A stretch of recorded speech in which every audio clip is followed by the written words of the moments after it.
Hello বন্ধুরা, সুপ্রভাত। তোমরা সবাই কেমন আছো? আবারও তোমাদের সাথে ছোট্ট একটা মিনি ব্লগ নিয়ে চলে এসেছি। প্রতিদিনের সাধারণ কিছু মুহূর্ত তোমাদের সাথে শেয়ার করব বলে। সকালটা শুরু হলো আমার ঘরের ছোটোখাটো কাজ দিয়ে। কাজ যতই থাকুক না কেন, আমি সময়টাকে উপভোগ করার চেষ্টা করি। এরপর একে একে ঘরের কাজ করতে লাগলাম। আমাদের প্রতিদিনের এই ছোট ছোট ব্যস্ততার মধ্যে দিয়ে কিন্তু আমাদের অনেক সুন্দর সুন্দর মুহূর্ত লুকিয়ে থাকে।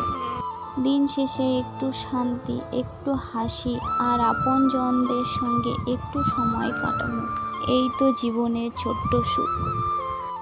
প্রতিদিনের জীবনটা হয়তো খুব একটা সাধারণ, কিন্তু প্রতিদিনের গল্পটা আলাদা। সকাল থেকে ঘরের কাজ আর ব্যস্ততার মধ্যে আপনজনদের সময় কাটানো নিয়ে ব্যস্ততার মধ্যে চলে যায় জীবন। কখনো কখনো ক্লান্তি আসে, আবার একটুতেই ক্লান্তি দূরও হয়ে যায়। জীবনের বড় কিছু পাওয়ার অপেক্ষা না করে জীবনের ছোট ছোট সুখগুলোকে উপভোগ করার চেষ্টা করি।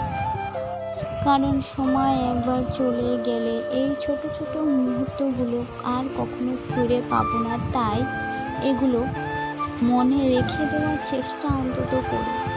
ভিডিওটি ভালো লাগলে লাইক, কমেন্ট, শেয়ার করে পাশে থাকবেন। আজকে এই পর্যন্ত, আবার দেখা হবে অন্য একটি ভিডিওতে।